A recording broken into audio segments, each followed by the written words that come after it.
During its relatively short lifespan, Ironstorm managed to create legends. The biggest of these tends to be a little game many people consider the gold standard of immersive sims, and because I've now mentioned it, according to the legend, there are now people who are currently reinstalling it. But that is not all that Ironstorm has done. In fact, there's already one video about an Ironstorm game on this channel, namely Thief: Deadly Shadows.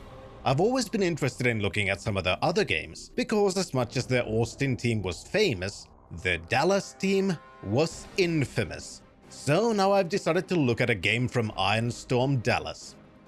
Not you, wait for your turn. But instead, the 2001 release Anachronox. It launches in a very Ironstorm way, as after the company logos we see a slowly rotating 3D model of the game's logo. The main menu itself is stylized as some kind of a futuristic machine, where you can choose your profile and enter the options menu, where it's possible to configure basic keyboard controls and also mouse controls in two different modes called Explore mode and Interactive mode. You can also choose whether it's possible to save anywhere or at specific save points called time minders. One of the best parts is that you can toggle on subtitles, which in the early 2000s was far less common than it should have been. The video options are rather basic, and for more detailed settings it's necessary to launch an external configuration tool, which was pretty much the standard at the time. The audio options are relatively extensive, with multiple different volume sliders, something that always pleases me, though none of the settings seems to be specifically for dialogue. Since most of the menu is themed, the new game function is not actually called that, but can instead be found from the menu labeled Universe, where 3 new tabs are revealed: New Universe, Restore Universe, and Save Universe. In practice, this functions just as you'd expect, but it's just themed to reflect the lore of Anachronox. There are 3 difficulties to choose from, and what the differences are explained in the bottom window of the menu. For the most part, the difficulty option seems to just affect the player and enemy damage output, and the default setting for where it's possible to save the game. For the purposes of the video, I'll be playing on the way too hard difficulty, as I have an overinflated view of my abilities. The introductory cutscene begins in space, with a very science fiction-y music, as we pan past what seems to be a space station. As the screen pans even more, we see spaceships, and some kind of a massive spherical structure with conical protrusions, some of which seem to be projecting some kind of an energy. We enter one of these structures, and see inside of the sphere, where a smaller sphere is revealed. This sphere seems to be completely covered in what seems to be a city, which has been separated into segments that have the ability to rotate, changing the shape of the megastructure. The city itself doesn't seem particularly utopian, as we pan into a place called Rowdy's, where a small king with a metal fist is punching a main character-coded private detective called Sly Boots. After having his fun, the smaller man, who's clearly of Russian descent, decides to throw Mr. Boots through the window. We find out that Boots is in debt to someone called Debtor, and is very much a down-on-his-luck-style detective with no money and no jobs coming his way. I'd suggest a job if I thought you'd take it. Try me. The key to my cellar's missing. Oh yeah? Where's the job part come in? When you find it, and I pay you. Man, I need a real case. Based on the way Rowdy the bartender talks, this seems to be a conscious decision, perhaps based on an overinflated sense of importance. Boots calls for someone called Fatima, and we transition into a plain white room, where a woman is resting.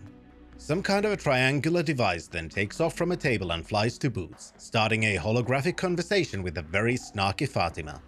She seems to be somewhat annoyed with Boots and his lack of actually taking on jobs, and also towards the fact that she's apparently dead. Still, having no path to easy money, Boots' only choice seems to be to find some work himself, and so we transition to gameplay view. In the first control mode, you move around the triangular device with the mouse, as it has now taken the function of the cursor. Pointing the cursor at the edges of the screen, the zone of which can be configured in the menu, turns around the camera. If you point at something interactable within your range, the cursor begins to spin, which is a simple but effective visual signifier. At this point, the one interactable is another character at the bar, and clicking on them moves the camera to a view showing the character better, while a dialogue window opens at the top of the screen. This first dialogue also reveals that while the cutscenes were fully voice acted, these kinds of standard talking scenes are not, and most discussions rely on text instead of voice. The dialogue window itself functions in a rather basic way. To progress further in the dialogue, you click on the window, and if you're given options on how to reply, those two can be chosen by selecting them with the mouse. Actually moving around functions more like a third-person shooter, which makes sense, considering Anachronox is built atop a modified Quake 2 engine, where the controls move the character relative to the camera and the cursor disappears, making the mouse control the camera directly while you're moving, while stopping instantly transitions the control mode to the interaction mode with the cursor. This can initially be a little bit disorienting, since the camera controls vary significantly between the two modes and the transition between the modes is instantaneous. I would have preferred a manual toggle between the two control modes in a similar fashion to games like System Shock 2, where you can quickly swap between the cursor and free look modes, which to me is much more comfortable way to explore the environment. As you do explore, you can find a dance floor in the bar, but unfortunately it's not interactable, which deprives us from the best thing in space RPGs.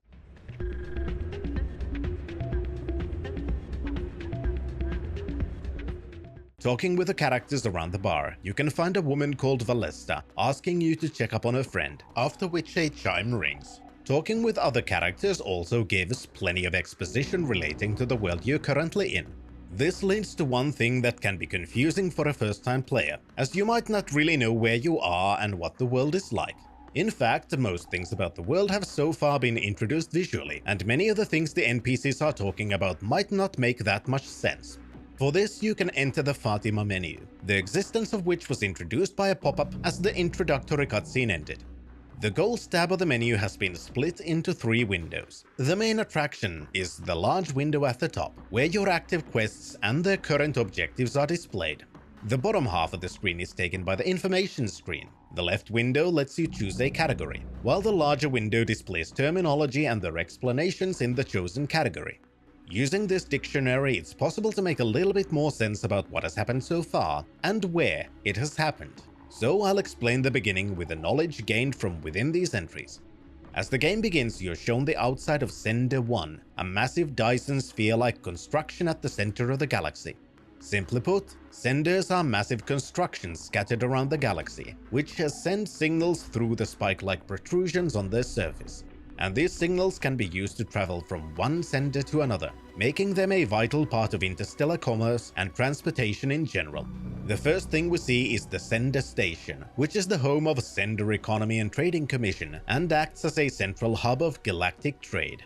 Within Sender 1 is Anachronox, an alien-built city planet which was found completely abandoned and initially taken over by criminal elements who thought it was a great place to use as a base, until the Senders became more common knowledge and Sender 1 was made into the de facto capital of the galaxy. The Bricks, on the other hand, is a slum-like area of Anachronox where the poor and downtrodden live, including our main character.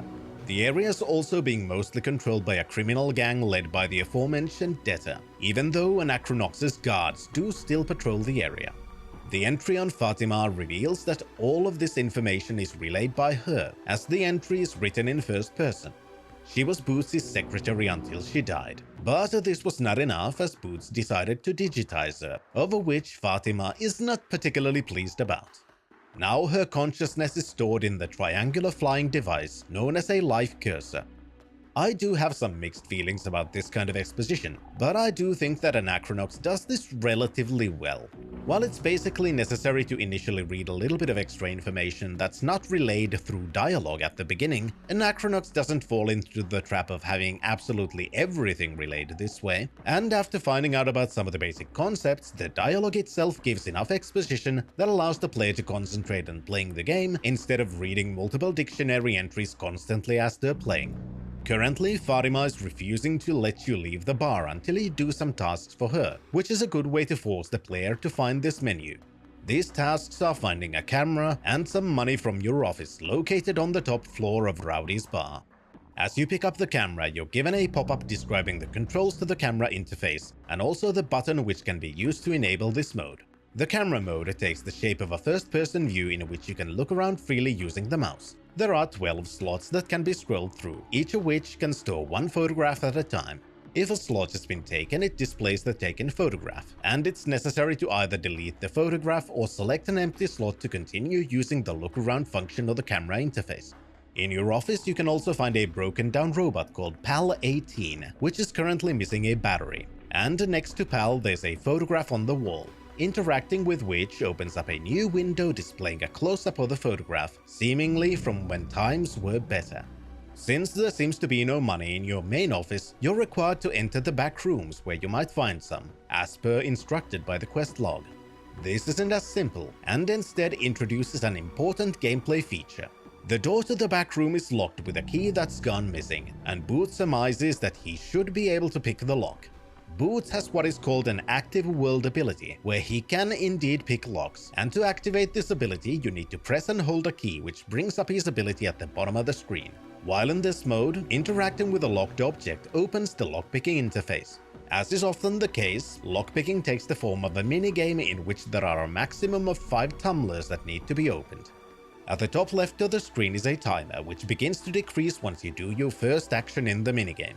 Once you've chosen a number on the currently active tumbler, the lockpick activates and attempts to open the tumbler, which takes a short amount of time.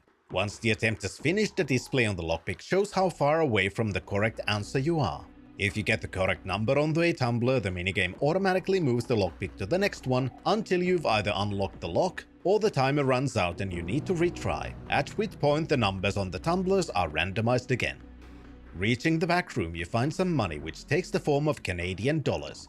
There's also an inactive gaming console to which you currently have no games, and another locked object which is placed there to teach an important lesson. While the player might be confident in their abilities to pick locks, that is quickly dispelled by trying to open the locked chest, as the game informs you that you're not skilled enough to pick the lock, and to make it even more obvious this is the case, the timer is so short that it's impossible to succeed at opening the lock.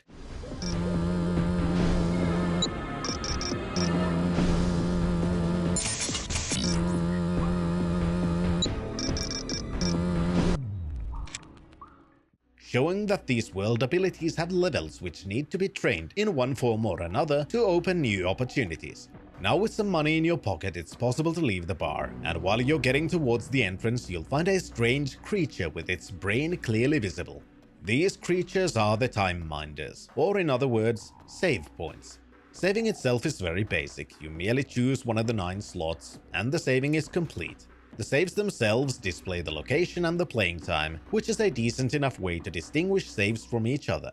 Leaving the bar, you can find out about an information broker from a floating alien, after which you're quickly attacked by a large goon. You might assume this leads to a combat tutorial, but this is not the case. Instead, the goon smacks you once and destroys your gun. After this embarrassing display of combat prowess, Fatima suggests you go somewhere called Whackmaster Jax, who should be able to help you brush up on your fighting skills. As you move towards the only direction you can, Fatima interrupts you by saying that someone's dropped a healing item onto the ground, which you should take and use to replenish your health.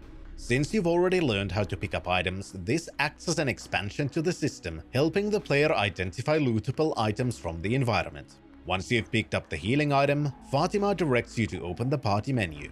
At the bottom of the menu, you can choose from the inventory and stats views. If you have the party icon selected from the grid at the top, the party info window displays some basic information such as playing time, how much money your party currently has, and your current location.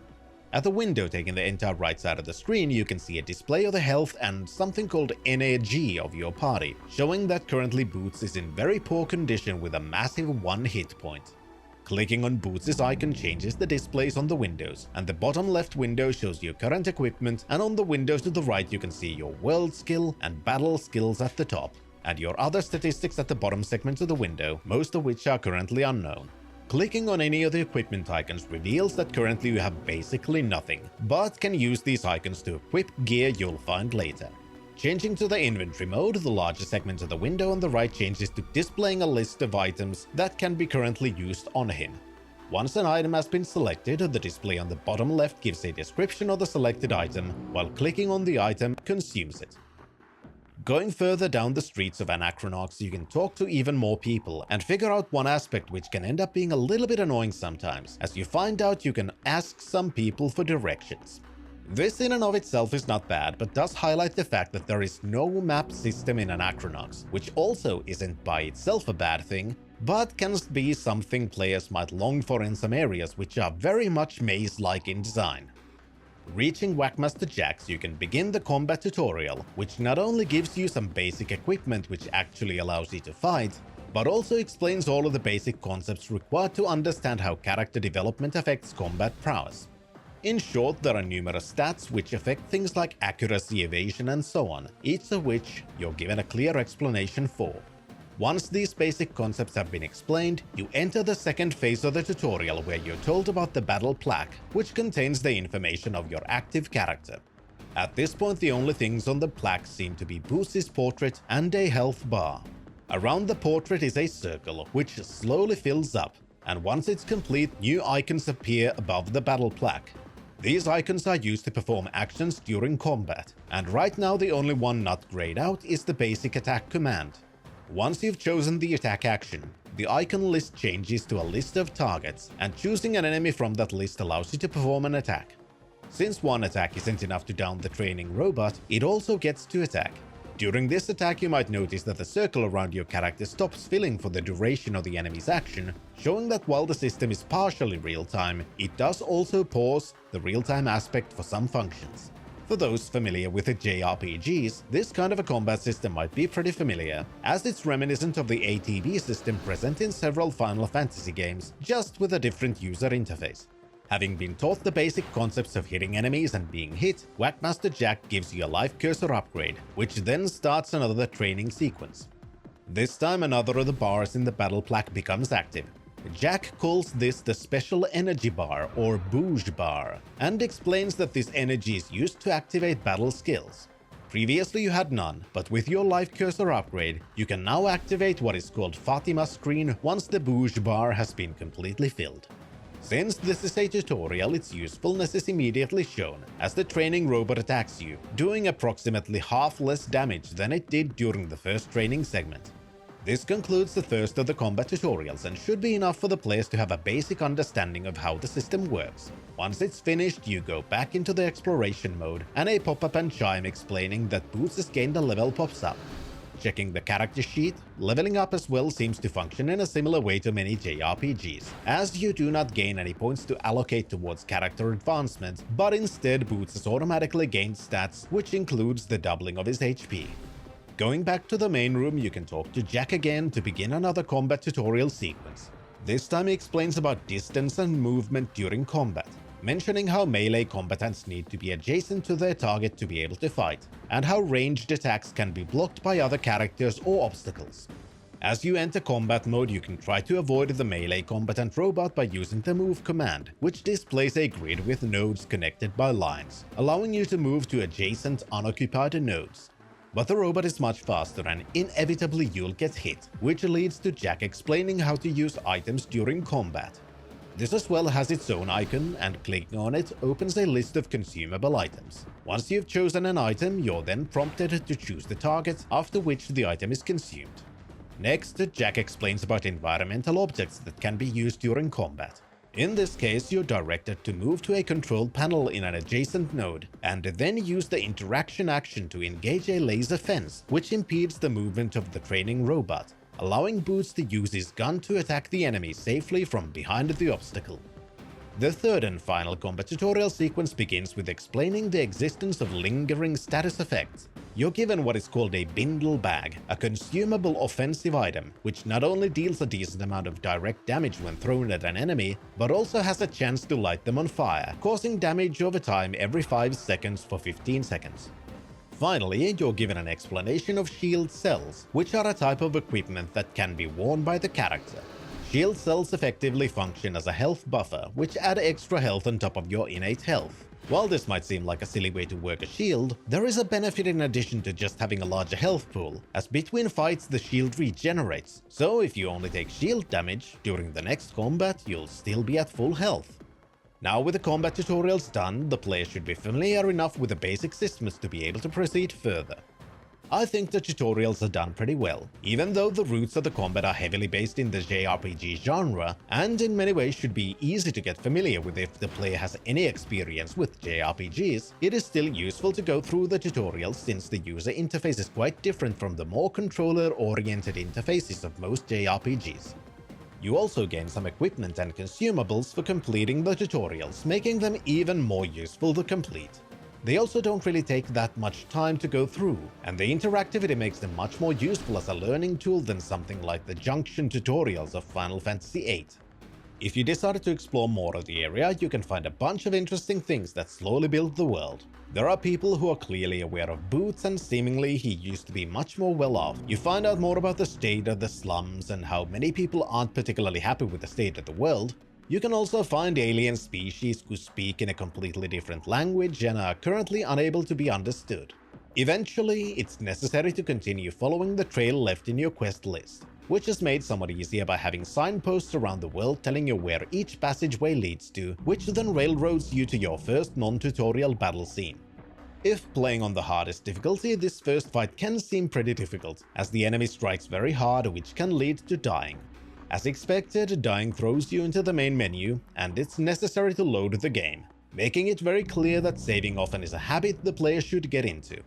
Thankfully, after completing the set of combat tutorials, there's no need to merely use the basic attack command, but it's possible to use the small supply of combat items to quickly dispatch the first enemy. This is a good example of how the game does, in a way, railroad the players into completing certain things so they will learn how to play, while not directly forcing that option in a way which is so obvious it makes the tutorial segment feel shoehorned and annoying. After the fight, you're shown a simple victory screen where gained experience and items are displayed, and you can finally explore more of Anachronox by using an area transition to move to a completely different area by using a gravity-defying pathway. In the next area, you're shown more environmental interaction in the form of elevators, which can be used by activating their corresponding control panel that opens up a new interaction window. You can also find even more exposition about the poor state of the lower class areas of Anachronox, where the police force seem a bit fashy, and you get multiple opportunities to choose whether you want to help some people or not. One of the curious things that can be revealed now is an aspect of the quest system. While the important quests that move the story forwards get stored in the Fatima interface, that's not the case for optional side quests. This is a bit of a negative thing, since it can lead to not even remembering what tasks you've gotten from people if you take breaks between sessions and haven't written down what each character has asked you to do. Following the quest acquired at the beginning, you eventually find yourself at an apartment complex of sorts, which gives ample opportunities to practice your lockpicking skills. Here you can also find your first totally arbitrary collectible object, also known as a taco. By looking at the collectible object screen, you can keep track of the amount of found collectibles, of which there are quite a few. Breaking the lock to Valesta's friend Dianamo's apartment, you're faced with a grisly sight, as she has two bloody stumps where her extremities used to be. She explains that she was hired by someone called Grumpos to explore something called Mystic Tunnels, but something went wrong and beasts attacked and mutilated her. However, despite the currency of the world being Canadian, the worker protection laws are clearly from the United States, as this Grumpos person outright refused to pay her or pay for her healthcare either, so you do the only thing any sensible person would do: decide to try and work for him. As you leave the apartments, Fatima stops you and explains that she made a Sentinel inquiry on Grumpos. Apparently, he's called a Matavastros and used to be a curator at the Mystic Museum until his retirement 6 months ago. She also found the address for the apartment complex Grumpos lives in, but not the apartment number, which then leads to some minor detective work, or in practice going to the apartment complex and looking up his name from the occupant registry on the wall. Finding the appropriate door, you get to pick the lock, though this time in a cutscene. Once you enter Grumpus' apartment, the quality of life between social classes becomes apparent, as does the weight of Grumpus' staff on your skull. Understandably, he considers you a burglar, and his violent outburst is diminished by your offer to finish the job Dianamo began, though he still displays a rather obvious lack of empathy.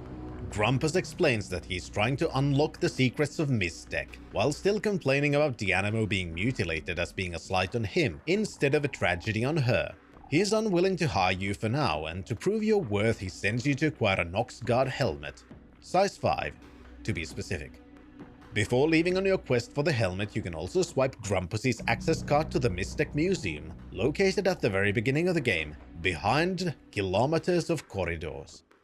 As you backtrack towards the museum, you can talk to even more people, find out information about an Nox god who just happens to have complained about receiving a helmet that's too small, and also encounter more enemies. So far, combat has been very scarce, and how it's been implemented should become pretty obvious at this point in time. While there are clear JRPG influences in Anachronox, the combat scenes tend to be scripted, with the enemies existing in the game world and engaging you in a preset area, in a similar fashion to games like Chrono Trigger. And once you've defeated the enemies, they seem to disappear from the world entirely, preventing the grinding of levels. During backtracking, you can also notice that some areas that were previously inaccessible have now opened up, showing how little by little the state of the world changes as you progress through the story. One of these opened areas is near Rowdy's Bar, which used to be blocked by a Nox guard. In this area, you find a shop that might be Clarence Boddicker's favorite place on Anachronox. Going in introduces the shopping mechanic, which opens up a completely new window where you can either buy or sell items. Unfortunately, the store engaged in blatant false advertising and no actual weapons are being sold. But instead, the store acts as a place to stock up on healing items and some very expensive accessories. One of the items that can be bought is your first shield unit, the existence of which was introduced during the combat tutorials. Equipping the shield from the status screen doesn't actually activate it, but you need to power it up from the stats window on the right side of the screen by allocating the energy to the shield cell. One of the benefits of the Mystic Museum is the amount of exposition you can receive.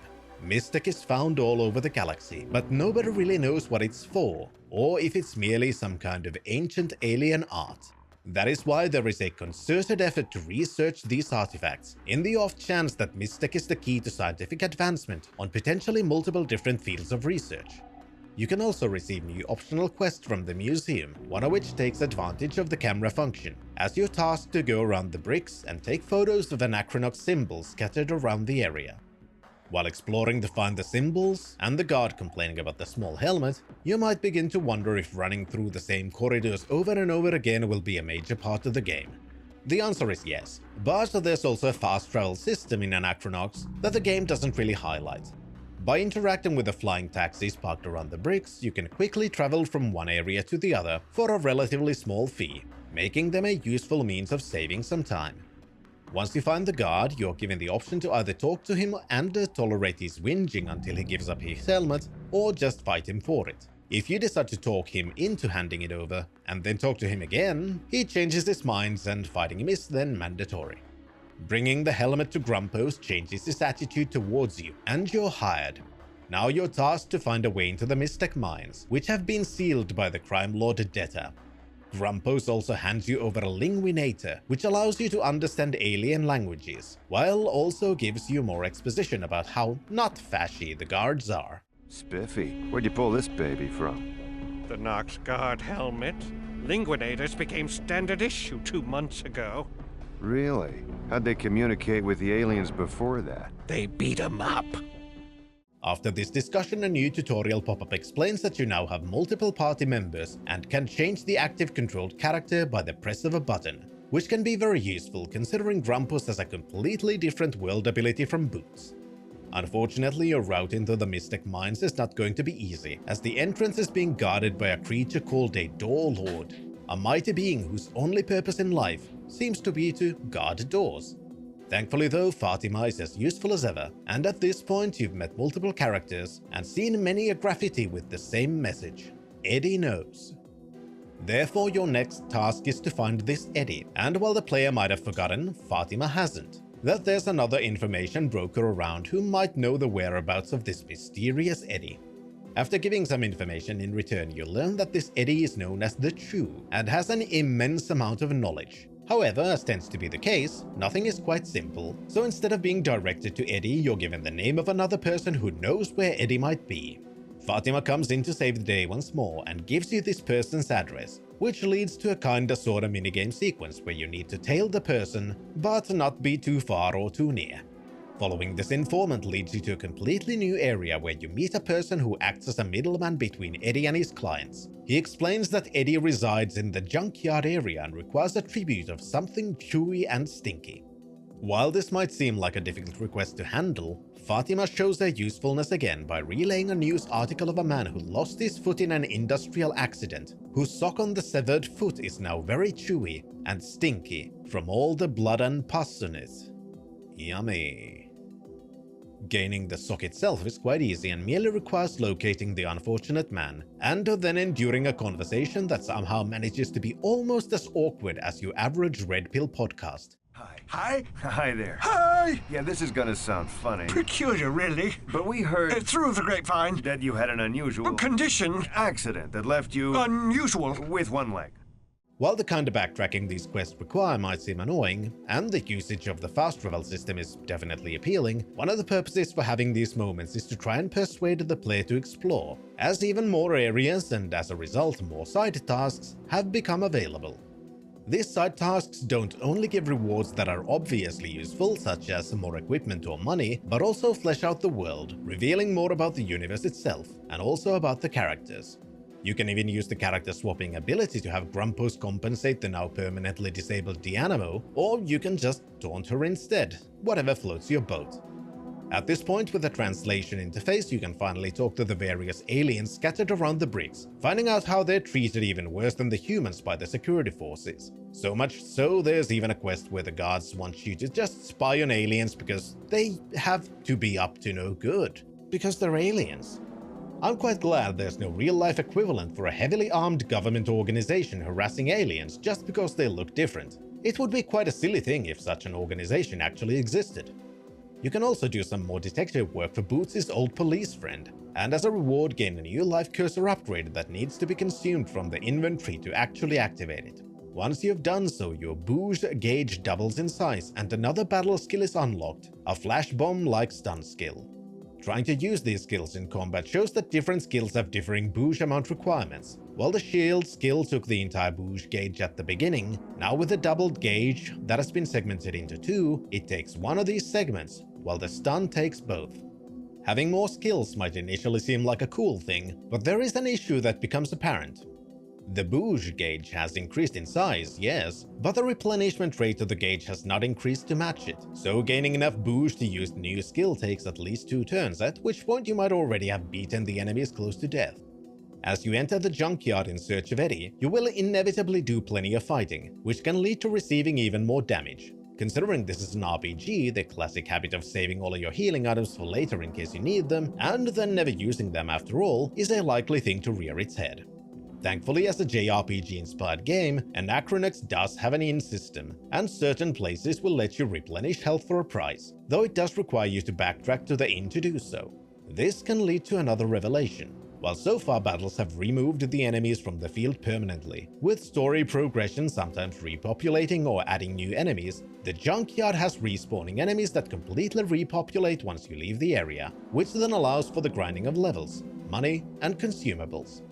You might also find your first weapon upgrade just lying around in the Junkyard, and once it's equipped notice that it has effectively doubled your damage output, showing that these upgrades will be extremely useful, in addition to having slightly differing animations, distinguishing each weapon from the other. While Eddie is chewing on your tasty sock, he reveals that the Door Lord has a secret. Using this knowledge, you persuade the Door Lord into revealing a secret passageway into the Mystic Mines, which begins what could be called a dungeon sequence. The mines are a separate, mostly linear area with enemies you've not seen before, including the dreaded Stare Bear, and other enemies that inflict status effects on the party. The purpose is, as tend to be with the dungeon sequences in RPGs, to find your way to the deepest reaches of the area to find the treasure you're looking for. Most of the gameplay is merely variations of things encountered before, but the mines do introduce 2 new features. First of these is a jet ski minigame where you use the mouse to steer the vehicle, trying to dodge explosive crates while collecting special crates. If you receive too much damage from the explosions, the minigame ends and prompts you to either try again or to skip the minigame completely. While skipping does have the benefit of not having to do the minigame again, in case it seems too difficult or annoying, completing it regularly does give differing rewards depending on the amount of crates collected during the sequence. The second new feature is found at the very end of the mines, as you wake up a giant stone guardian protecting the final cavern of the mines. This in essence is the first boss battle of Anachronox. There are 6 platforms surrounding the mechanical being, and you can move your characters to the platforms adjacent to their current position. The Guardian itself has a relatively simple attack pattern, and it turns towards a platform, very clearly telegraphing which one it's about to attack on its next turn, after which it attacks, and then turns towards another platform. While in the end this battle is not very complex, and using the move function to avoid the enemy's attacks completely is rather easy, it's still an interesting introduction to these more mechanic-oriented battles when compared to the very straightforward ones the players had to fight until this point. Having defeated the Stone Guardian, our duo find a strange mystic stone, which Grumpo seems to be excited about. However, things can obviously never go quite right, and we meet Detta and his goons, who threaten the party and eventually acquire the stone with the help of Boots. Grumpus is not quite pleased about this, but Boots explains he was hired to protect him, not to acquire stones, so he just did his job, as Detta would have likely killed both of them. While the old man is still not entirely happy, he still decides to try and convince Boots to continue working for him, with the promises of immense wealth.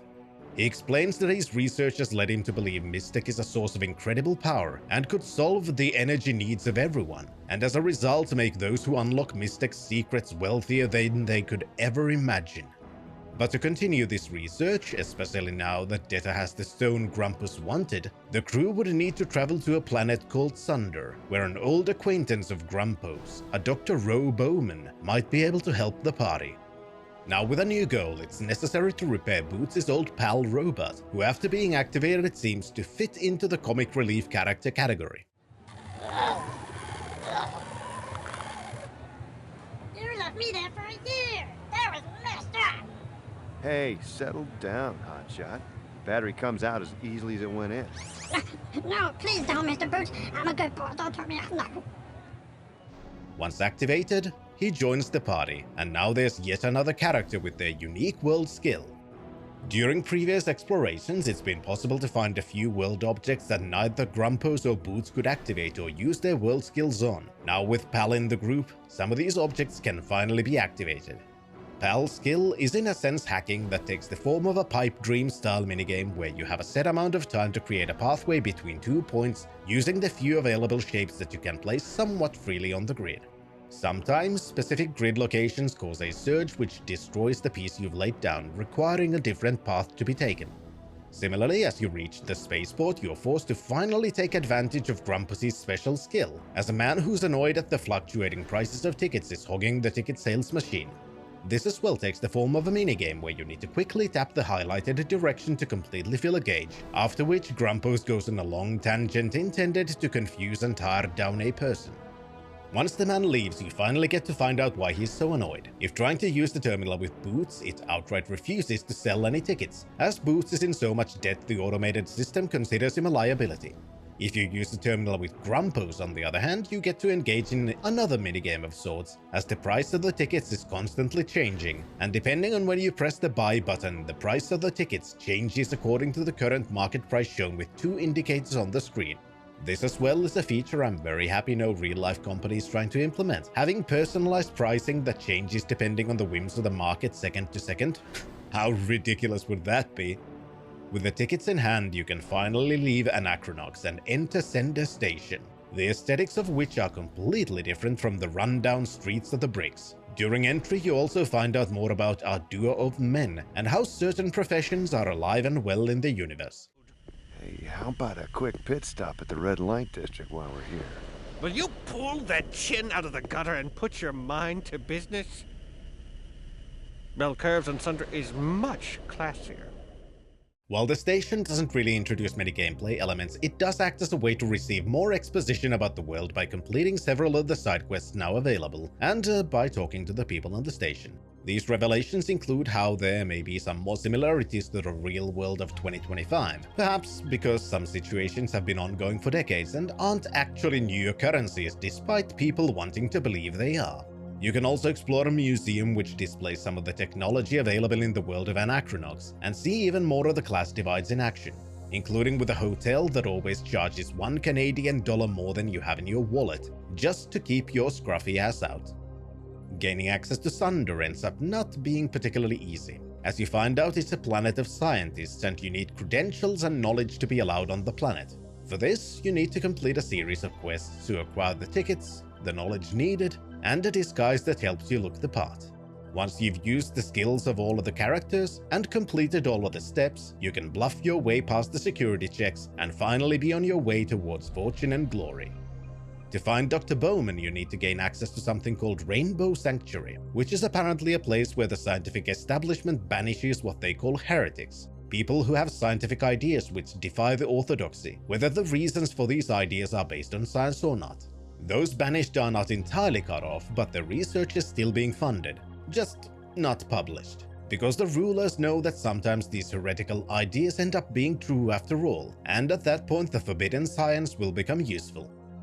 Reaching the sanctuary, you need to follow a receptionist to Dr. Bowman's laboratory, during which important clues are telegraphed as the receptionist opens color-coded door locks, with a combination appearing in giant symbols at the top of the screen, suggesting that perhaps it's a good idea to write these down. At the laboratory, Dr. Bowman is in the middle of an experiment which serves as a way to give more exposition about the mystic artifacts. She believes that the artifacts are in essence time travelers. They are not technology left by ancient aliens, but instead by aliens that have yet to exist. As such, she believes that the artifacts would react to spatial anomalies, and this might be the key to activating them. Her experiment seems to fail, but while the two smart people in the room are discussing the implication, the artifact begins to light up and shake violently. Get a strong anomaly nearby, and we'd be seeing fireworks. Doctor? I don't know. Seems a bit much to swallow. Doctor? I figured you'd say that. Doctor! Oh, hell. Oh, no! Oh, what? Once the doctor finally notices this, she is more distressed than excited. A massive anomaly is quickly approaching the planet, and she explains you need to quickly find the keycard to a private shuttle bay and escape. This leads to a timed sequence where you need to backtrack your steps all the way to the spaceport, using the passcodes learned from the receptionist to escape. Before completely escaping the planet, you also need to engage in yet another minigame that's similar to the jet ski one, where you use the mouse to control a space shuttle in 2 dimensions, dodging obstacles until a timer counts to 0. These kinds of situations I like, since while on one hand it's possible to end up feeling stuck and having to load a previous save to write down things you need to know, the kind of clue gathering and variety of gameplay styles is still very appealing to me. The anomaly hits the planet and begins to cut it in half, causing untold death and destruction. The entire planet is split, and the hub of scientific knowledge has now been destroyed. Your party consists of the only people who seem to have escaped this calamity, though the shockwave from the planet's destruction has managed to disable many of the systems on your shuttle. Your only hope is that you'll end up drifting onto a populated system to be rescued. So Dr. Bowman transfers as much power as possible to the life support systems, and we're left with a montage of the days and weeks the crew tries to live together in a cramped space, where personalities clash, but we also get some moments of levity and connection, including how we find out how sensitive Pal actually is. Are you sad? I'm alright, pal. But you don't have a home anymore. I haven't had a home since I was 16. I'm okay, pal. Really. Bad, bitch. Eventually you do get found, and your ship is taken to a super construction surrounding another planet. However, the reception itself isn't particularly friendly, as once you exit the shuttle, you're immediately attacked by a group of floating robots. Surprisingly though, Dr. Bowman is quite excited and somehow shoots a blast of fire from her hands.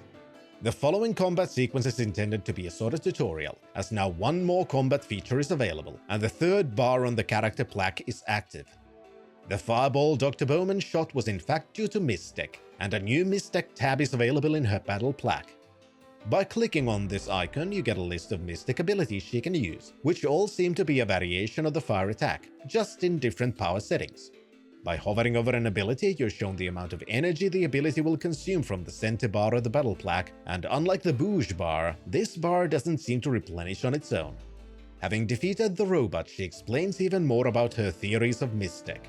She assumes that all Mystech contain different powers, and now that the massive spatial anomaly that destroyed Sunder activated her Mystech slab, she believes that other slabs across the galaxy have also become active. She also explains two very important features of Mystech. First of them is the power consumption, as they do use the same energy called energy, as the shield cells the player should be familiar with use. This power can be replenished with the use of glowdents and bats and other similar items, which you could have collected during your explorations on Anachronox. The abilities, which I'll call spells from now on just to make it simple, also have different power levels, each of which uses double the energy of the previous one, going up to 8 times the starting consumption. The second important feature is that the Mystech slab seems to be connected to the mental state of the user, giving different variations of their power depending on how the user feels. In practice, this means that the spells have different effects depending on whether you're using them on enemies or party members. For enemies, the effects are negative and a fire slab would cause damage, whereas the same slab would cast a spell on a party member which douses a persistent fire effect. You're now given new shield cells by Dr. Bowman, which acts as an expansion to the energy mechanic. Each of the shield cells has a differing amount of energy they bestow to the character who equips the cell. While the initial cells had just enough energy to fully power up a shield, now with the Mystech being active you need even more of it. These new cells have twice the amount of energy than the shields can drain, thus leaving half of the energy to use for the Mystech abilities even when the shield is fully powered. While at first the system seemed rather pointless, now with the Mystech abilities a completely new aspect of it has opened up. You find out that you've ended up on a planet called Democratus, where democracy reigns supreme and everyone on the space ring is required to vote on daily propositions. In fact, every action taken by Democratus needs to be voted on, which includes whether or not you'll actually get help and have your ship repaired. Unfortunately, to get this proposition on the ballot, you need the help of the Council, who will only see people deemed friends of the Council. To become one, you'll need to show you're compatible with said Council, and the best way to do so: participate in the current vote and ensure your votes are in line with the votes of the Council. Democratus is a clear parody of a kind of oligarchy where the elite hold the actual reins of power and manipulate the populace to vote as the elite want them to vote, and even having the power to forcefully correct the votes of the people if they vote the wrong way, thus maintaining an illusion of democracy while also gaining the ability to deflect blame for their poor decisions. While the Council's votes are technically kept a secret, and only revealed during the vote tallying process, in practice they leak these votes in various ways, allowing for the people to know what their leadership thinks, and then follow these opinions unquestioningly, as the leadership consider the population to be idiots who need to be herded towards the correct opinion. Similarly, the very democratic planet is in fact not so much that, as the society has been split into two major groups: the elite who live on the space station and have the ability to vote, and a working class who don't really have many rights and are forced to remain on the planet. I'm so glad that games used to be very apolitical, and having politics in video games is definitely a very recent thing. To game the system and gain the favor of the Council, it's necessary to find these leakers and figure out what is the correct way to vote in each of the 8 propositions on the current poll. This requires the usage of all your characters, which means you'll occasionally have to run back to the docking bay to swap your active characters, as you can only have 3 people in the party at once. You can also find a new Mystech artifact, which gives a good opportunity to examine the equipment screen a little bit more. As you equip a Mystech artifact, you can see some details of it in the information window at the bottom of the screen. One of these is the device affinity, which defines how well attuned any character is to an artifact, affecting the level of the spells that can be used in battle. As usual, figuring out each of the votes requires the usage of each of the world skills of your available party members and completing several little quests. But eventually you manage to fill your voting card and use the voting machine to input the answers to receive a golden social credit badge, showcasing your attunement with the wishes of the Council. This gives you an audience with them, as the Council is currently under heated debate, because something called the Hive has launched missiles towards the planet, but only one of the Council members feels confident that something needs to be done. There are 64 cascading concussion missiles headed straight for us. Unless we do something in the next 2 hours, this entire planet will be rubble. This is obviously my fault. I take complete responsibility for our destruction. Oh, you're all jumping to conclusions. There's no evidence the missiles are even destructive in nature. Evidence? Instead, you decide to take initiative and volunteer to assault this hive and disable their offensive capabilities. In return, all you want is for your shuttle to be fixed. Unfortunately, Pal completely refuses to join you, as he has apparently become completely sentient and objects to destroying the hive, as they are a partially mechanoid species. This leads to yet another minigame of sorts, as you're given a top-of-the-line fighter craft you can take into the hive, where you need to destroy their internal defenses, after which you can continue on foot to destroy the hive entirely. In practice, the minigames is an on-rails shooter, where you use the cursor to aim your weapons and movement is done automatically. After completing each of the rooms, you're given options on which of the openings to enter next, meaning you need to fly through multiple rooms to find shield generators to destroy, so you can then proceed even deeper into the hive. As has been the case in previous minigames, your performance is tallied at the end, and a reward is given based on said performance. The on-the-foot sequence of the hive is basically yet another dungeon sequence, where you need to mostly just use features already learned. But there is one special addition in the shape of glowing crystals that need to be collected. In essence, this is just a simple get one of each and put them in slots of the same color kind of a puzzle, but it does mark another one of the few spots where it's easy to farm repeatable battles, as touching the crystals always triggers a specific battle sequence. Since the hive is a dungeon, at the end you're faced with a boss battle, which once more has some special mechanics. At the beginning, the Hive Queen summons additional enemies by using crystals on the sides of the arena, which then go into a visibly consumed state. After some time, these crystals get back into the active state, and by moving your character next to the crystals, you can use the environmental interaction button to consume the crystals without spawning additional enemies. Having destroyed the hive, you return to Democratus, yet the missiles are still moving towards the planet. Dr. Bowman, on the other hand, is confident that the systems inside have now been disabled, which thankfully ends up being the case. Now, as the heroes of the planet, you're thrown a party before you can return to Sender Station. I question the choice of hors d'oeuvres, Councilman. Do the critter fritters truly represent the constituency? Blast the hors d'oeuvres! Surely we owe these people more than a cocktail party. They saved our planet. You're right. Perhaps a parade is in order. Shall we vote on it? Back on the station, Boots feels done with all of this, and is uncertain what to do from now on, despite having all of the party members trying to coax him into action one way or another, after which a new party member joins your crew. Please tell me this is a joke. Surprise!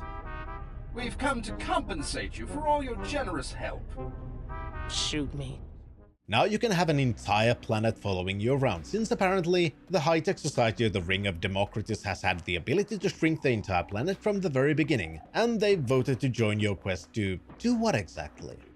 At this point you have two options, as both Grumpos and Dr. Bowman have their own ideas on what to do next. Grumpo still believes he can make a fortune with Mystic, and that there are secrets still unfound, despite the devices becoming active, and wants to go to a planet called Hephaestus, which is the center of Mystic mining and research. Dr. Bowman, on the other hand, wants to find out more about the anomaly that destroyed Sunder, and wants to acquire specific pieces of equipment to help with this, both of which can fortunately be found from Sender Station. Since you now have a shuttle of your own, it's also possible to easily explore previously found areas which haven't been completely destroyed or shrunk. Or, in other words, you can return to Anachronox with a new planet selection screen and complete new side quests and explore more things using the world abilities of your new companions. If you return to the Junkyard area, you can also notice how the enemies have now grown far stronger, showing that there is some kind of a level scaling system in place, which is likely linked to story progression rather than level progression. Following Bowman's quest brings you to one of the areas that was mentioned before, but you were unable to access.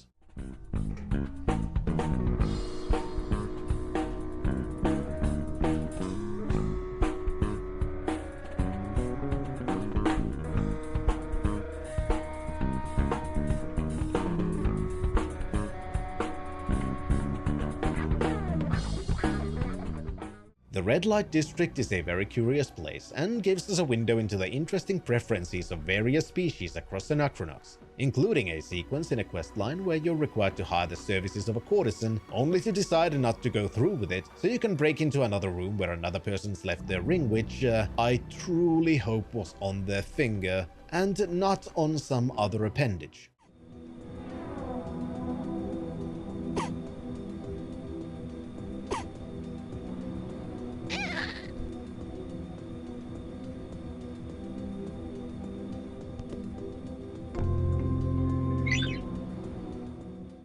Your adventures in the Red Light District also fix one of the glaring omissions I mentioned very early on. Cringy space dancing is a staple of sci-fi RPGs, and we were deprived of that on the disco-style dance floor at the bar. In the Red Light District, on the other hand,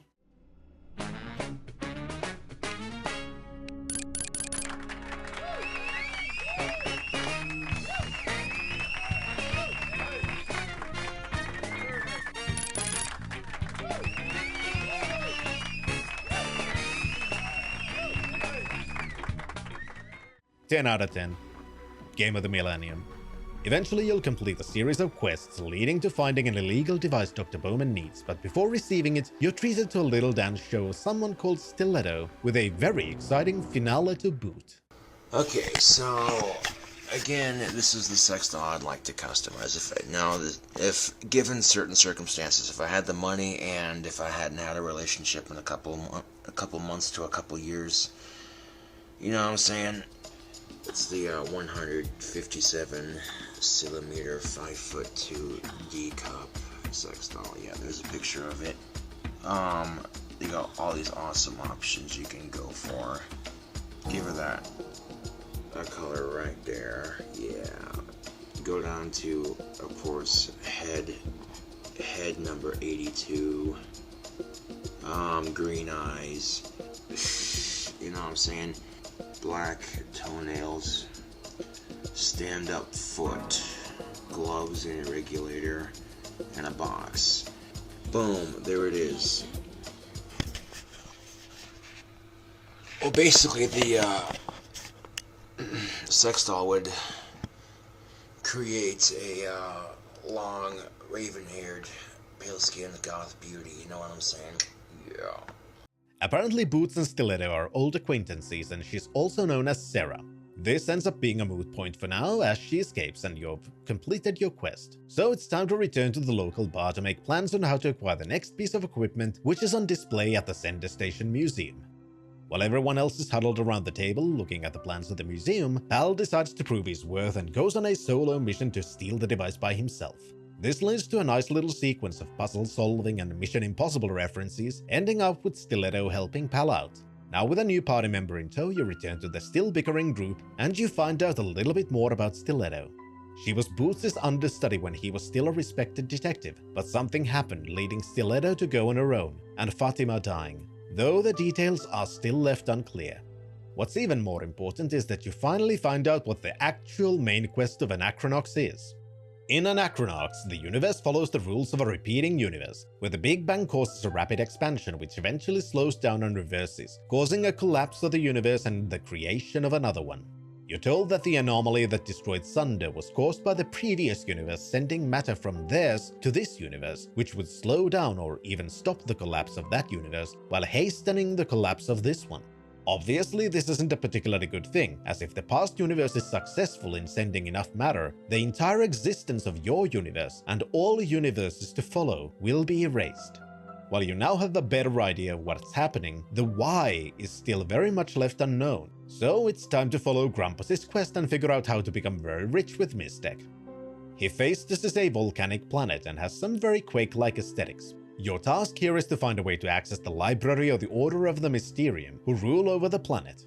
This is apparently not going to be easy, as the Order is very much a religious fringe organization that was not taken particularly seriously while Mystic was still dormant, but who've now found a new success due to their long-standing devotion to the study and collection of Mystic. So much so that most of the settlement is very much a tourist trap, complete with franchise burger joints and merchandising. From a gameplay perspective, Hephaestus is rather interesting. After gaining illicit access into the Temple of the Order, you're initially arrested and convicted. But as an outsider detective, you're given an opportunity to redeem yourself. Some sacred relics of the Order have been stolen, and you're tasked to figure out who's responsible, leading to the game reminding you that you're actually playing a detective, and sometimes might have to do some investigating.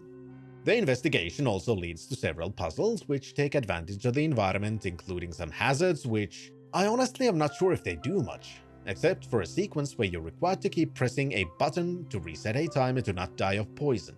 I really enjoyed this sequence, not only because it was a nice window into yet another aspect of the world of a cult that takes advantage of merchandising and tourism to fund their more religious pursuits, but also because it was more puzzle and dialogue focused when compared to areas like the Hive. After helping the Order, you're given access to the library, but Grumpo seems unable to find the information he needs to unlock the true potential of Mystic, until the party just gets annoyed at the bugs that seem to be infesting the premises. You'd think these guys could afford an exterminator. Did you see that? Do that again. Do what? What did I do?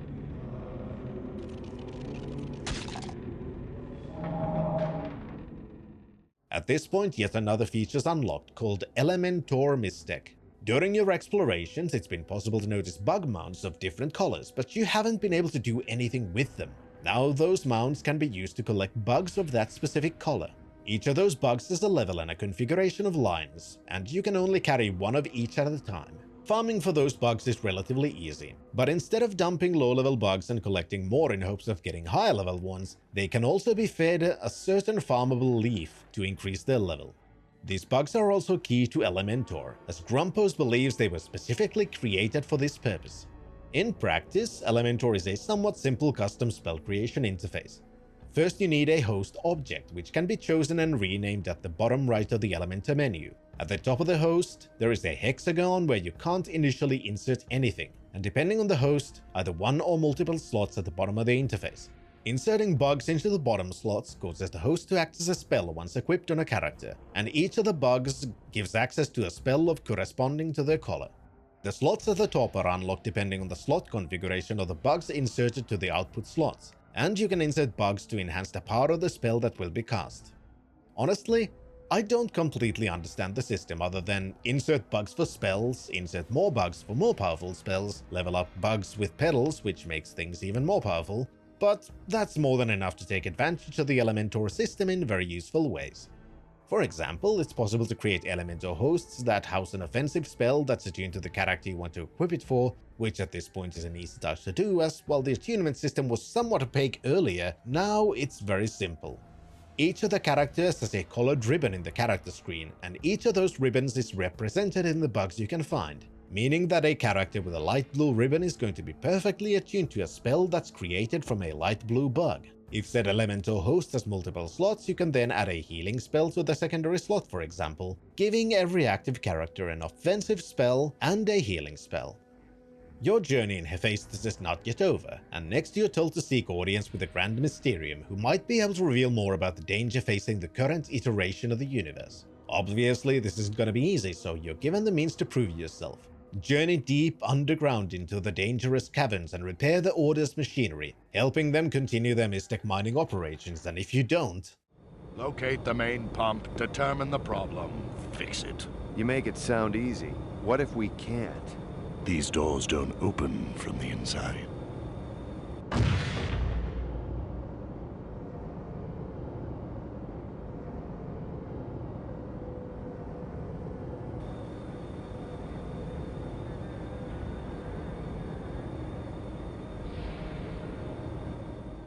Man, I love this game.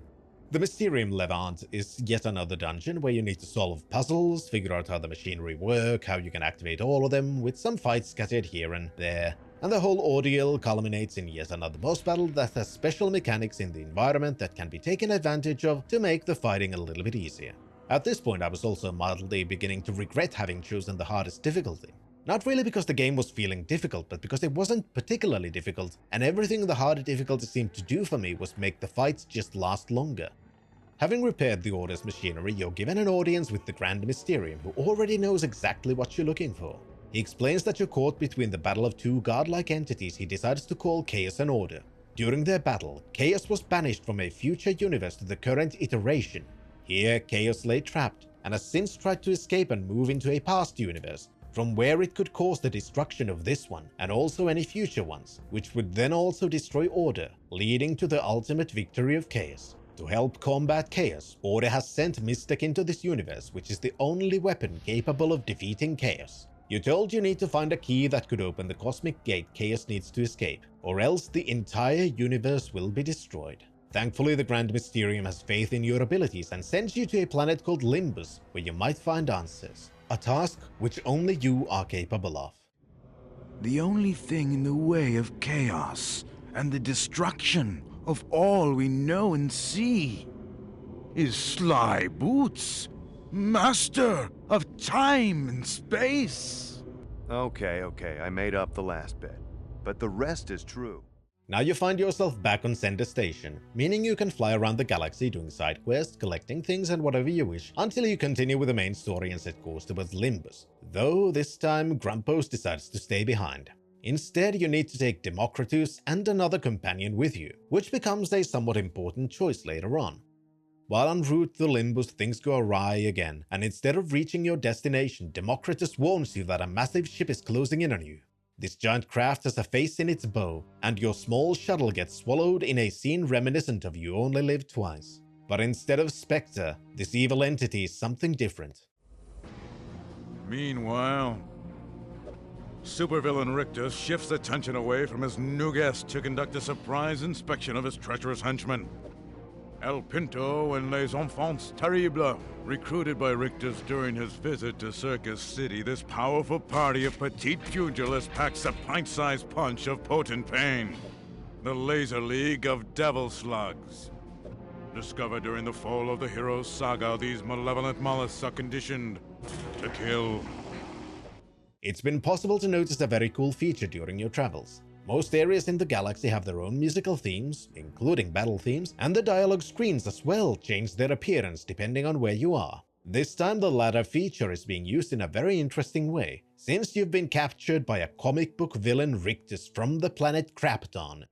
I shall kill you with death. And as such, many aspects of the game are transformed to reflect this fact. You now have a narrator explaining what is happening, and some cutscenes are stylized as comic book panels, while the dialogue screen now takes the shape of a speech bubble. In the world of Anachronox, comic book heroes and villains actually exist, and planet Krapton is their home. At some point, the existence of these beings became public knowledge, and an industry of comic books was created to tell the exploits of the Kraptonians. Of course, the inhabitants of the planet weren't particularly happy about being constantly abducted and saved, so the non-superpowered populace eventually decided it wasn't worth the bother and left the planet. This led to most of the superpowered beings to just give up the game of cat and mouse, but not all of them. Rictus being one of those who are still playing this game, and goes around the galaxy abducting people to use as pawns in his schemes. In this case, you're meant to battle through his minions and figure out puzzles in his maze of a ship, so you can eventually face the big bad himself. Once more, this segment is basically a dungeon segment, and at the end is a boss battle which, this time, is a little bit underwhelming when compared to the earlier boss battles with very clear special mechanics. As in this one, the only cool bit is the comic book style graphic whenever the big bad punches one of our heroes. Since this is a comic book world, defeating the big bad doesn't actually go as well as you might expect. We're in charge now. This ship is ours. Not bad for a bunch of... Suddenly, Boots remembers what happened when Battalion Man thought he had defeated Rictus during the Villain Crisis crossover. You're now trapped with famous superheroes, including the superdog Krapto. In one of their cells is Boots' favorite superhero, El Puño, whose mighty fists might be able to breach the walls of your prison. Some of the other superheroes include Invisolad, who's lost the ability to become visible again and has begun to go insane, and a Dr. Hush Hush, who's guarding something called the emergency parole button, afraid that Invisolad would eventually push it. A little bit of puzzle solving later, you reach the cell of El Puño, who's now balding and depressed, completely apathetic to your situation and has no intention to help. While you're in his cell, Invisolad pushes the emergency parole button, causing the other prisoners to run around in panic, and soon it makes sense why. The button opens the airlock and all of the prisoners get sucked into the only place not corrupted by capitalism. You're still being protected by the force field of El Puño's cell, but that too is about to change. All seems lost, but the Council of Democratus decides to apply an emergency order, unshrinking the entire planet, leading all of the surviving inhabitants of the ship to be spread across its surface. On the surface, the difference between the Ring of Democratus and the surface becomes immediately clear. Not only is the ring much more advanced in technology, but the species is different as well. On the surface live humans in conditions which are reminiscent of Victorian-era dwellings. They're also somewhat suspicious of your arrival, as the inhabitants of their town have been disappearing. Now a stranger has appeared. So you're directed to go talk to the Burgermeister and explain your presence. The surface segment is split into parts, where you control one character through their own little quest. The first part has to do with Boots having to use his detective skills to investigate why people of the town of Whitenden have gone missing, while helping a Vladimir Putin look-alike Sherlock Holmes wannabe to do so. The second part has to do with El Puño, who sees another segment of the planet, where the Democratians on the ring have equipped the group with heavy weaponry, a massive difference from the low-tech dwellings of Whitenden, and you take El Puño through a military base that has begun to malfunction ever since the ring cut all communications with the surface 6 months ago. Here the depressed superhero seems to find his reason to be one again, by going after a bunch of alcohol left on the base, but ending up rescuing a little girl from the dangerous complex. The third part depends on which party member you chose in addition to Democratus before embarking on your mission, each of which reveals different information either about the planet or the character. Stiletto's quest is very much a parody of Return of the Jedi, where you fight alongside very familiar looking soldiers who are waging a campaign against a species of furry little beasts. Based on this sequence, and especially its ending, I'd assume the writers weren't massive fans of Weebox.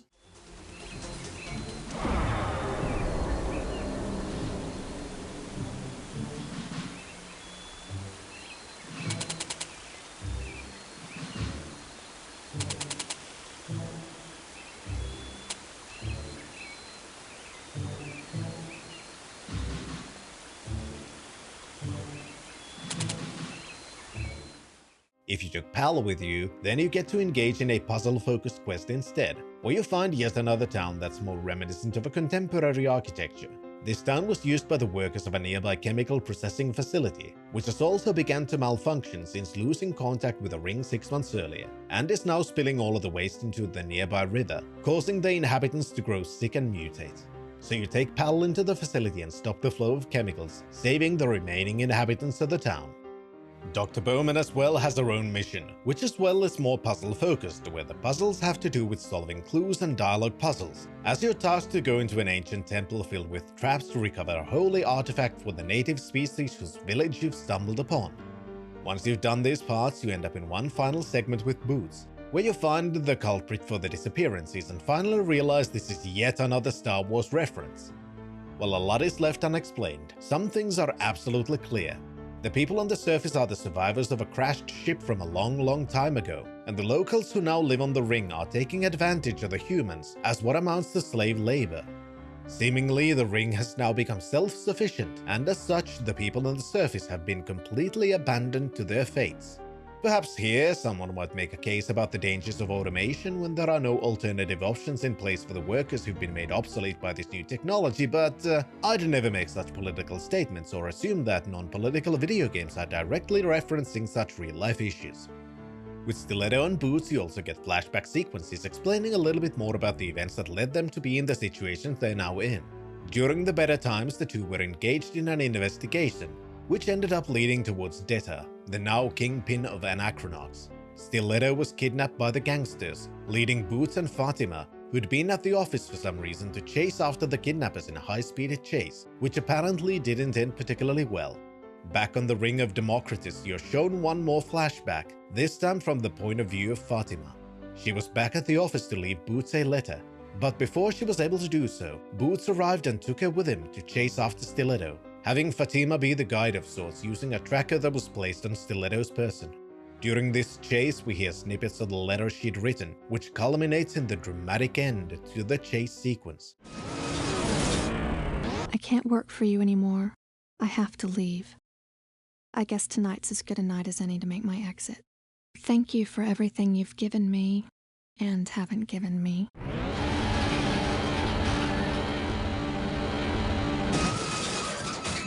Have a beautiful life, Sly. I'll love you always. Having escaped from the comic book villain and the surface of Democratus, you're once more free to travel the world and do more side quests, or move into the next bit of main story and finally reach the planet you were trying to go to the last time. As you reach Limbus, you're shown a giant Mystec moon, which morphs into a portal, through which multiple ships appear, trying to reach the surface. The surface itself is rather barren, and once you reach the town, you need to fight through a group of beasts to gain entry. Inside, you find a community comprised of people of the same species as the Grand Mysterium, with very long names to boot. He made me memorize his name as proof. Then speak it. Your life depends on it. It was Simonus Aveticor Terrenus Squarintha Calicus. You're told that the town is constantly being attacked by someone called the Dark Servants. Now that you killed the Defender creatures, you're given the task to help the villagers with the next assault. This requires you to find 3 points of interest and leave one of your party members there. Once you've done so, the assault begins, and the first sequence takes the shape of a stationary shooter, where you need to shoot down as many ships as you can. The next segments are more straightforward battle scenes where the party member you left behind has to fend off the foot soldiers of the Dark Servants. Once the assault has been defeated, you're given even more backstory about the cosmic forces you're fighting against. The moon is called the Eye of Suffering, a portal through which the Dark Servants enter this universe. At first they used the species as slaves, but eventually there was a revolt which ended up chasing the Dark Servants away. These Dark Servants are the soldiers of Chaos from the future universe. You're also given some more details about the war between Chaos and Order. Chaos was about to win until Order was able to banish Chaos from the universe into the past, also sending Mystic that could be used to fight the forces of Chaos. You're told that Chaos still remains trapped, and the destruction of Sunder was caused by the Dark Servants instead, giving you time to still save the universe from total annihilation. For this, you need to travel to Anachronox, where the gate linking the universes exists, and contact an agent of Order who can help you prevent the opening of said gate. The servant is revealed to be Rowdy, who's been trying to find the key to the gate for quite a while, and in fact, tried to hire you to find it at the beginning of the game.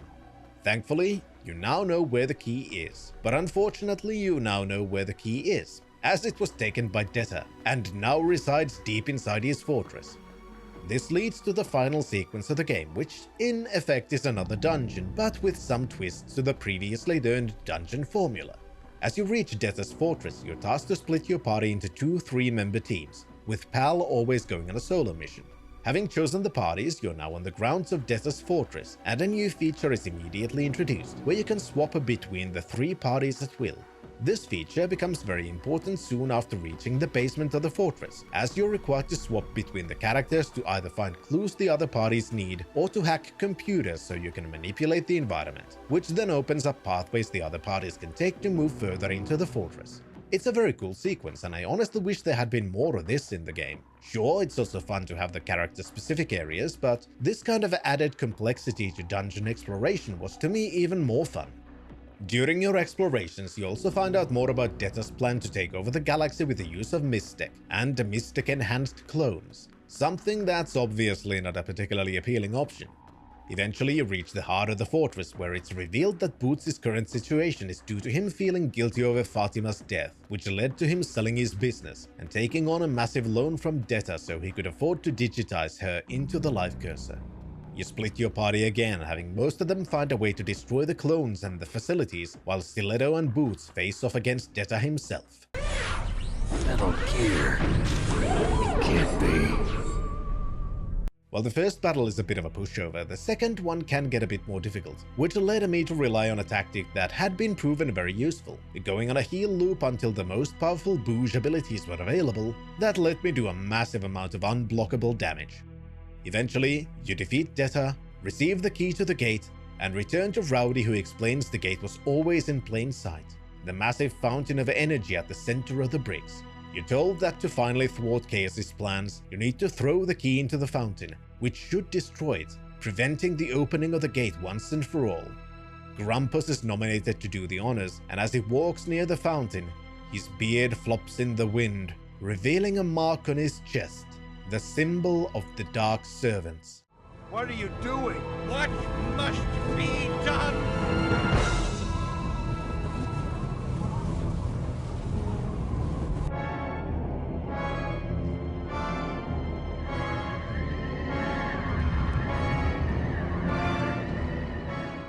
Who could have guessed that the person with no concern for other people and justice for all ended up being the bad guy?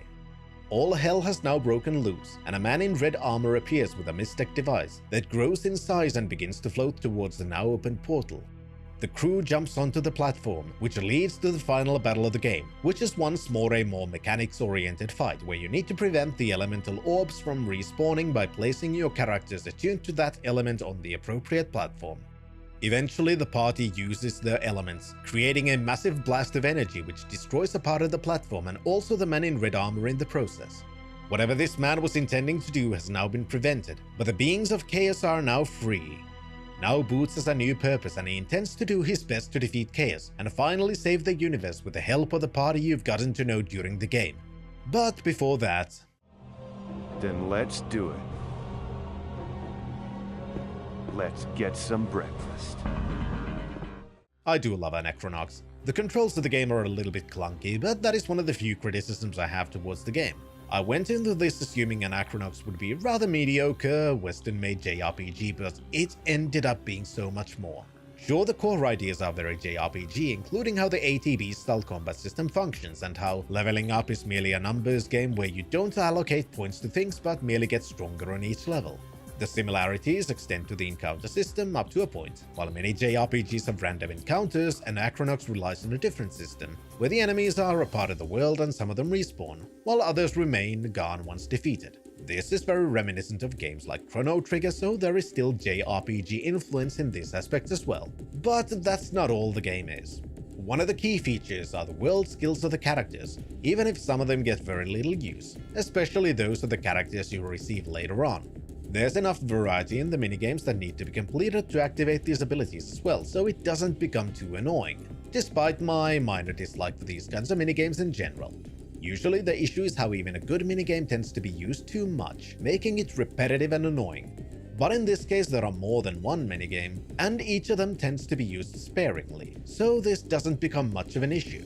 If you explore thoroughly and complete the side quests you find, you can also upgrade these abilities, which allows you to use them in even more situations, usually with a slight twist to the minigame as well. Such as with Boots' Lockpicking, the pick gains a new button that lets you reset the timer, which adds another layer of complexity to the minigame as you need to fight against a very short timer, while also trying to figure out the combination to the lock. Not all of the minigames gain as much added complexity, however, and while I do like the theme of Democratus' minigame, the upgraded version merely adds difficulty and a new button that allows you to do one-time panic pause per attempt.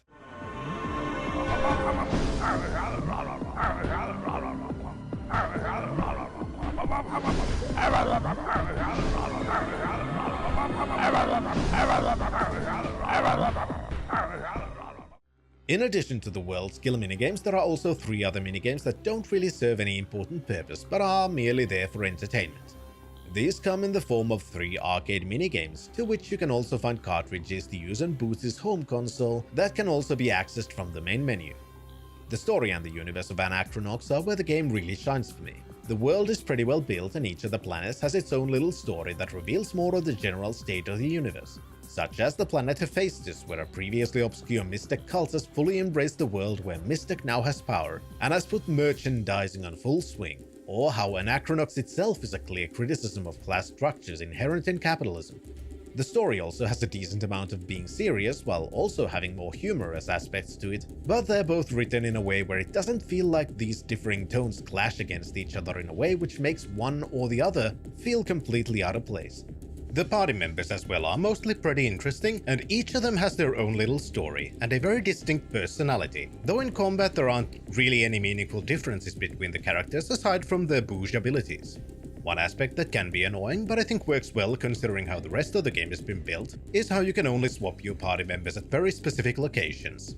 Once the sender station opens up, that essentially becomes your base of operations, and as long as you have access to the station, you can enter the bar where your inactive party members are waiting, and you can swap the active members through the dialogue screens. While it's not as flexible as being able to swap your party at any save point, it does serve a purpose when it comes to things like story beats where you're unable to change the other party members, and therefore I didn't really mind having to backtrack to change my party members. Where the story does get a little bit muddy is the main story, which is a bit of a shame. One of the side quest chains has to do with a detective who's investigating a string of murders revolving around special prisms that people use akin to mind-altering substances. But this murderer seems to be collecting them for some other purpose. Eventually you find the detective also dead, and merely a photograph next to him, showing a man in red armor, very reminiscent to the final boss whose identity remains unknown.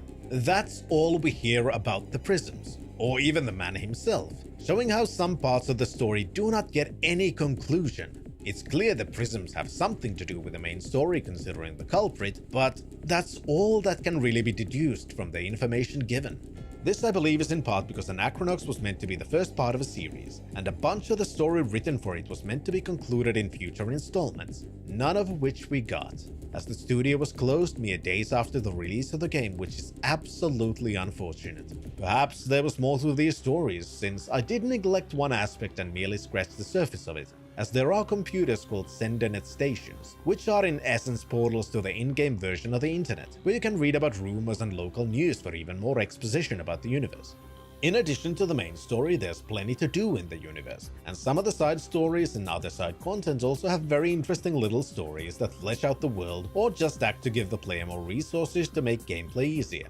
One of the strangest of these side activities is letting Pal play in a burger franchise playpit for literally hours at a time for rewards.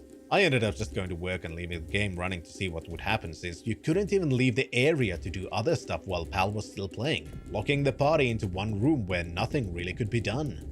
Some of the side quest activities as well don't really land for me, even though most of them do.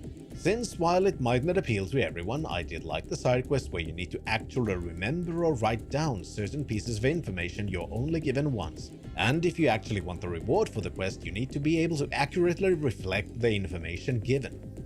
But the ones that didn't work for me were more tedious, such as a quest at the very end of the game where you need to capture 10 little bugs that run in a very specific points at set intervals, which is not only pretty boring, since if you misclick on one, you need to wait for the cycle to go around for them to run past you again, but also because the reward for said quest was absolutely not worth the effort. Similarly, I can understand why people wouldn't appreciate how the game doesn't actually seem to keep track of your active side quests anywhere, but merely displays the main quests in your menu, which also requires the player to keep track of their quests by themselves, something which can lead to forgetting certain quests even exist if taking any breaks from playing the game. One of the side activities revolves around gathering collectibles, which aren't there just for the sake of collecting things. But unlike some games, Anachronox actually has some pretty good rewards for completing the collections, including getting the ultimate weapon for one of the characters. In classic JRPG fashion, there's also a super boss that can be fought in the form of the Door Lord, who reappears late in the game as an optional and relatively difficult fight that rewards the player with the best shield cell of the game. Overall, Anachronox is very interesting with a lot of lore, bunch of which I left unmentioned, partially because there's so much of it and partially because I do absolutely recommend people to try the game for themselves. The gameplay is pretty fun and there's a decent amount of variety to it, whether it's the basic gameplay of exploration and dialogue, or the dungeon crawling with combat sequences, or the surprisingly large amount of different kinds of puzzles that need to be solved during the adventure. Then there's the whole magic system, with a mystic creation system allowing the player to create custom mystic that can have different spells of varying strengths depending on the configuration of bugs you've found and upgraded, that I find to be a little bit opaque in implementation, but overall still an interesting system. There is an aspect that could have been done better. I do appreciate the combat system, and the kinda sorta turn-based fight system is something I do really like. However, it's not without its flaws, and one of the major issues comes in the form of animations. Many of the combat actions do look cool, but they also take a lot of time, which in segments with a lot of fighting can feel a little bit tedious, such as the final fight against Deta, whose ultimate attack has a pretty expansive animation, and it's played through every single time he does an attack, leading to that fight taking a long time.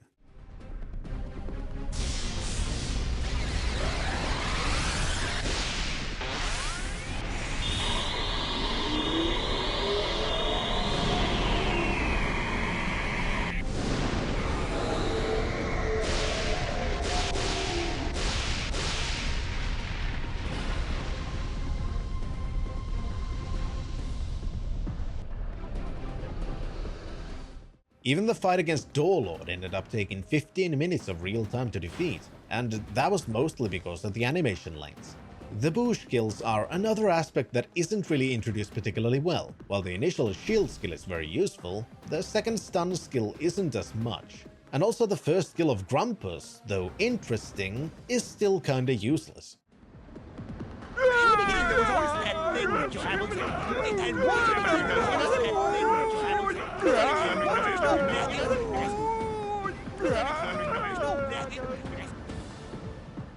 Since the stun duration feels very short, this can lead to the player completely ignoring the boost skills for a while, which is not a good thing, since some of the skills you can unlock are the most devastating attacks in the entire game. Another aspect that could have been a little better is the music. While for the most part the music is very atmospheric and fitting for the game, and I very much appreciated how each of the areas had their own visual theme that expanded to dialogue screens, and also their own musical themes for exploration, special areas, and also combat. Where this falters for me is that most of the music themes for combat weren't that actiony, and didn't really manage to pump me up in a way that I'd want to see from combat music.